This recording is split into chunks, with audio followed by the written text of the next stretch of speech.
નમસ્કાર, ટુડે ગુજરાતી ન્યૂઝમાં આપનું સ્વાગત છે। હું છું રીના। મહત્વના સમાચાર સામે આવી રહ્યા છે। લોકસભાની ચૂંટણીને લઈને કોંગ્રેસ દ્વારા બીજી યાદી જાહેર કરવામાં આવી છે। આ યાદીમાં 43 ઉમેદવારોના નામ સામેલ છે। કોંગ્રેસ આ યાદીમાં ગુજરાતની 26 બેઠકોમાંથી 7 બેઠકો પર ઉમેદવારોના નામની જાહેરાત કરી દીધી છે। કોંગ્રેસે વર્તમાન 3 ધારાસભ્યોને ટિકિટ આપી છે।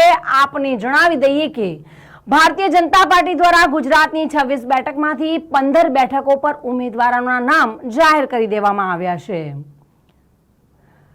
ત્યારે ગુજરાતમાં કોંગ્રેસે કોને ક્યાંથી ઉતાર્યા મેદાનમાં તે લિસ્ટ જોઈએ તો બનાસકાંઠાથી જ્ઞાનીબેન ઠાકોર, અમદાવાદ પૂર્વથી રોહન ગુપ્તા, બારડોલીથી સિદ્ધાર્થ ચૌધરી, વલસાડથી અનંત પટેલ, અમદાવાદ પશ્ચિમથી ભરત મકવાણા, પોરબંદરથી લલિત વસોયા, દમણ દીવથી કેતનભાઈ પટેલ, કચ્છથી નીતિન લાલનને કોંગ્રેસે ટિકિટ ફાળવી છે।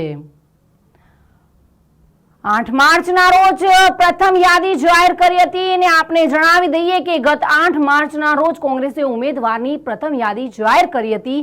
આ યાદીમાં કોંગ્રેસે 39 ઉમેદવારોના નામોની જાહેરાત કરી હતી। કોંગ્રેસની પહેલી યાદીમાં દિલ્હી, છત્તીસગઢ, તેલંગાણા, કર્ણાટક, કેરળ, મણિપુર, મેઘાલય, ત્રિપુરા, સિક્કિમ અને લક્ષદ્વીપથી ઉમેદવારોના નામ જાહેર કરવામાં આવ્યા હતા। તો પહેલી યાદીમાં ગુજરાતના કોઈ ઉમેદવારોના નામ જાહેર કરવામાં આવ્યા ન હતા।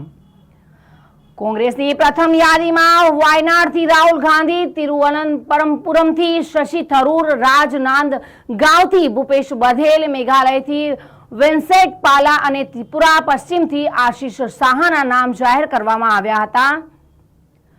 તો આજે કોંગ્રેસે ફરી 7 નામોની જાહેરાત કરી છે। ગુજરાતમાં 7 ઉમેદવારોની જાહેરાત કરી છે, જેમાં બનાસકાંઠા જિલ્લામાં મહિલા વર્સિસ મહિલા એટલે કે ભાજપમાંથી રેખાબેન ચૌધરી અને કોંગ્રેસમાંથી જ્ઞાનીબેન ઠાકોરને ટિકિટ ફાળવવામાં આવી છે।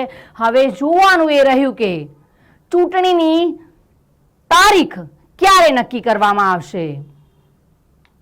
તો આજના મહત્વના સમાચાર। આ સમાચાર આપને કેવા લાગ્યા તે અમારા યુટ્યુબ, ટ્વિટર, ફેસબુક, ઇન્સ્ટાગ્રામ પર જઈને લાઈક, ફોલો કરી કોમેન્ટ બોક્સમાં આપના પ્રતિભાવ જરૂરથી જણાવશો।